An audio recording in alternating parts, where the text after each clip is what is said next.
March மாதம் 13ஆம் தேதி அதிகாலை 2:35 நேரம். இப்ப நேற்று 12ஆம் தேதி உலக சந்தையினுடைய எரிபொருள் அல்லது கச்சா எண்ணெயுடைய விலை 10% மீண்டும் அதிகரித்திருக்கிறது. இதுல இன்னும் ஒரு ஆபத்தான விஷயம் என்னன்னு சொன்னா, கடந்த 2022ஆம் ஆண்டுக்கு பிறகு ஒரு பீப்பாயுடைய விலை $100 தாண்டி முடிவடைந்திருக்கிறது. இதுதான் மிகப்பெரிய அளவாக இப்பொழுது பெரிய பரபரப்பை ஏற்படுத்தியிருக்கிற விஷயமாக மாறியிருக்கிறது. கடந்த 4 வருஷத்துல உயராத ஒரு தொகை எரிபொருளுக்கான பீப்பாயுடைய விலை உலக சந்தையில் உயர்ந்திருக்கிறது. டாக்ஸ் விதிச்சார் தானே அமெரிக்க ஜனாதிபதி, அந்த காலகட்டத்தில் 9.7% உயர்ந்தது. ஆனால் அது $100 தாண்டல. இது $100 தாண்டி இருக்கிறது என்பதுதான் இப்ப ஒரு பெரிய அளவாக இந்த கிழமையில பல நாடுகளுடைய எரிபொருளுடைய விலைகள் அதிகரிக்க வாய்ப்புகள் இருக்கு அப்படின்னு சொல்லி எதிர்ப்பு கூறப்படுது. பல நாடுகள் சேமிப்புல இருக்கிற எரிபொருளை மீண்டும் தாங்கள் பாவிப்பதற்காக தயார்படுத்தப்படுது என்று சொல்லப்பட்டாலும் இது எல்லாமே இந்த எரிபொருள் அதாவது கச்சா எண்ணெயுடைய விலையை குறைப்பதில் பெரிய அளவாக ஆதிக்கம் செலுத்தல. காரணம், தொடர்ச்சியாக ஈரான் ஹார்முஸ் கால்வாயை மூடியே வைத்திருப்போம் என்ற அறிவித்தல்களை தொடர்ந்து விடுத்துக் கொண்டிருப்பதால இந்த பதட்டம் தொடர்ச்சியாக இருந்து வருகிறது.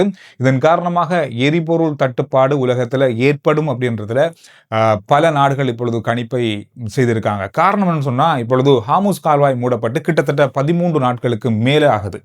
இந்த 13 நாட்கள்ல வரப்போற அல்ல வந்த கப்பல்கள் எல்லாமே இன்னும் அங்கு தடுத்து நிறுத்தப்பட்டிருக்கிறது. கிட்டத்தட்ட 1000க்கும் அதிகமான எண்ணெய் கப்பல்கள் இப்பொழுது அங்கு காத்திருப்பதாக சொல்லப்படுது. அது மட்டுமில்லாமல் 200க்கும் அதிகமான எண்ணெய் டேங்கர்கள் காத்திருப்பதாக சொல்லப்படுது.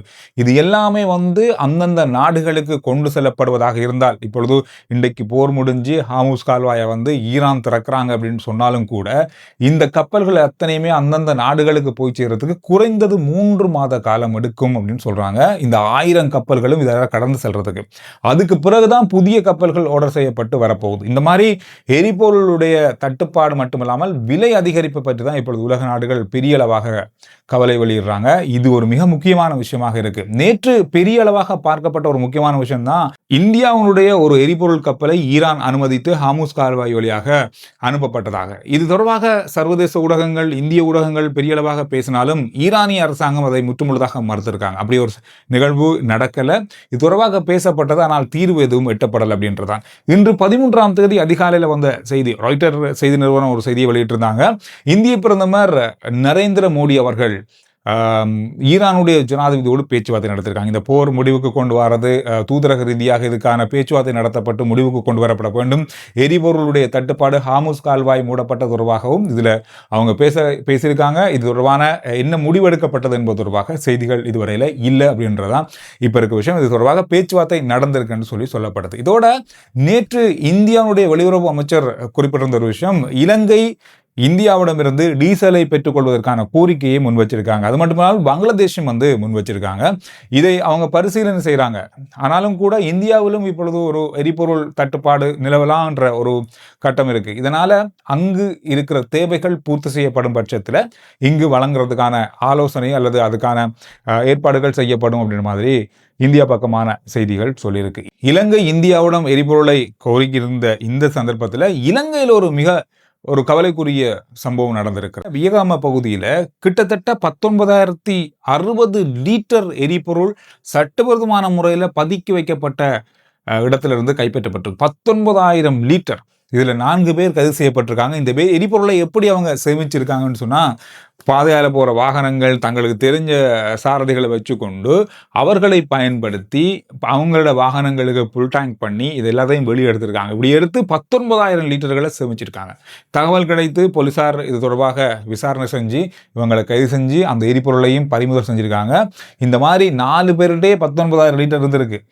இனி எங்கெங்கெல்லாம் எவ்வளவு இருக்கும் அப்படின்ற பலதரப்பட்ட கேள்விகள் இருக்கு. இது தொடர்பான சோதனை நடவடிக்கைகள் இப்பொழுது ஆரம்பிக்கப்பட்டிருக்கிறது. இதோட இந்தியாவுடைய தொழில்துறை மிகப்பெரிய அளவிலாக பாதிக்கப்பட்டிருக்கிறது. குறிப்பா தொழிற்சாலைகளில் உற்பத்தி செய்யப்படுகின்ற உற்பத்தி பொருட்களை இப்பொழுது உற்பத்தி செய்ய முடியாம ஒரு நிலை ஏற்பட்டிருப்பதால பல பொருட்களுக்கான விலை அதிகரித்திருக்கிறது. குறிப்பா தண்ணீர் போத்தல்கள், உலகத்துல அதிக தண்ணீர் போத்தல்களை விற்கின்ற நாடுகளில் இந்தியாவும் உண்டு. இப்பொழுது கோடை காலம் என்றதால இதனுடைய கேள்வி அதிகரித்திருக்கிறது. இந்த தண்ணீர் போத்தல்களை கூட விநியோகிக்க முடியாத அளவில் மட்டுப்படுத்தப்பட்டிருக்கிறது. காரணம், இந்த போத்தல்கள் இதனுடைய மூடிகளை தயாரிக்கிற தொழிற்சாலைகள் இயங்க முடியாமல் இருக்கிறது. இயற்கை எரிவாயுவை கொண்டு இந்த தொழிற்சாலைகள் இயங்குது. இதனால இந்த போத்தல்களை தயாரிக்க முடியாமல் இருக்கிறதாக சொல்லப்பட்டிருக்கிறது. இதனால பல தொழிற்துறைகள் பாதிக்கப்பட்டிருக்கிறது. இந்த தண்ணீர் போத்தல் வியாபாரம் என்றது இந்தியாவில் மிகப்பெரிய அளவில் இருக்கும். கிட்டத்தட்ட 5 பில்லியன் அமெரிக்க டாலர்கள் பெறுமதியான வியாபாரம் ஒரு வருஷத்தில் நடக்குது. எனவே இது ஒரு பெரிய துறை. இது ஒரு சாதாரணமான துறையாக இருந்தாலும் பார்க்கறதுக்கு இது பெரிய வருமானத்தை தர ஒரு துறை. இது மாதிரி பல துறைகள் இந்தியாவில் பாதிக்கப்பட்டு கொண்டிருக்கிறது.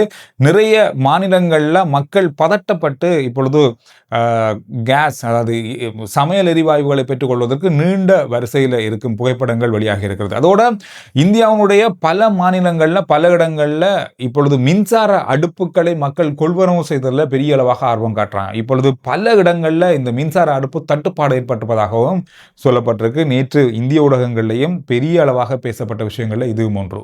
இலங்கையில் அதிக வெப்பம் காரணமாக சிறுவர்கள், வயதானவர்கள், குறிப்பாக வெளியில் போகிறீங்க, வேலைக்கு போகிறீங்க, மிக அவதானமாக செயற்பட வேண்டும் அப்படின்றத சொல்லியிருக்காங்க. காலை 11 மணிலேருந்து 3 மணி வரைக்கும் இந்த அதிக வெப்பநிலை இப்பொழுது இருப்பதால் அவதானமாக செயற்படுங்க. குறிப்பாக தண்ணீர் அருந்துறது, இந்த மாதிரியான மிக முக்கியமான விடயங்கள் அறிவுறுத்தப்பட்டிருக்கிறது. குறிப்பாக சிறுவர்களை இந்த நேரங்களில் வெளியில் விளையாட விடுறது அல்லது வெளியில் அழைத்து செல்வதை தவிர்த்து கொள்ளுமாறு கேட்டுக்கொள்ளப்பட்டிருக்கு.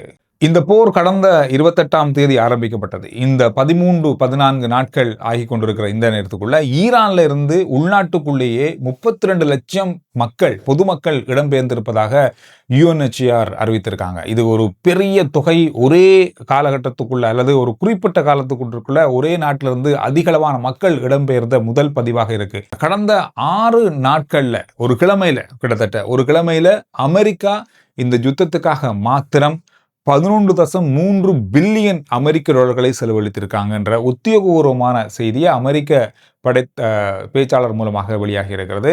இலங்கை ரூபாவில் பார்த்தோம்னு சொன்னா கிட்டத்தட்ட 3,39,000 கோடி 6 நாட்கள்ல இந்த யுத்தத்துக்காக மாத்திரம் அமெரிக்கா செலவழிச்சிருக்கு. கடந்த மணித்தியாலங்களையும் நேற்றும் பேசப்பட்ட மிக முக்கியமான ஒரு செய்திதான், ஈரானிய புதிய சுப்ரீம் லீடர் முதல் முறையாக அவருடைய உரை நேற்று நிகழ்த்தப்பட்டிருக்கிறது. மத்திய கிழக்கில் உள்ள அமெரிக்க இராணுவ தளங்கள் அனைத்தும் அகற்றப்பட வேண்டும், இல்லை என்றால் அகற்றப்படும் வரைக்கும் தாக்குதல் நடத்தப்படும். ஹார்முஸ் கால்வாய் தொடர்ந்தும் மூடப்பட்டே இருக்கும். கடந்த நாட்களில் இவர் நேரடியாக மக்கள் மத்தியிலேயோ அல்லது ஊடகங்களில் உரையாற்றல, நேரடியாக தோன்றல் அப்படின்ற மாதிரி பேசப்பட்டது. ஆனால் இந்த உரையும் அவருடைய உரையாக அரச தொலைக்காட்சியில வாசிக்கப்பட்டதாக சொல்றாங்க. அதோட நேற்று 12ஆம் தேதி மார்ச் மாதம் அவர் எக்ஸ் ட்விட்டர் தளத்தில் வந்து உத்தியோகபூர்வமாக இணைந்திருக்காரு. அவருடைய புகைப்படத்தோட ஒரு பதிவோட இப்பொழுது இணைந்திருக்காரு. அது தொடர்பான பல செய்திகளை எல்லா ஊடகங்களும், குறிப்பாக அல் ஜசீராவா இருக்கட்டும், ராய்ட்டர்ஸ் செய்தி நிறுவனம் அவருடைய உத்தியோகபூர்வ எக்ஸ் தளத்தை பதிவிட்டிருந்தாங்க. இந்த விஷயங்கள் தான் இதுவரைக்கும் பார்க்கப்பட்ட மிக முக்கியமான செய்திகளுடைய சுருக்கமாக இருக்கு. ஆர்ஜி சந்துரு ரிப்போர்ட் வாட்ஸ்அப் சேனலுடைய லிங்க் முதல் கமெண்ட்ஸ்லையும் டிஸ்கிரிப்ஷன்லையும் இருக்கு. ஃபாலோ பண்ணுங்க. அடுத்த வீடியோவில் நான் உங்களை சந்திக்கிறேன்.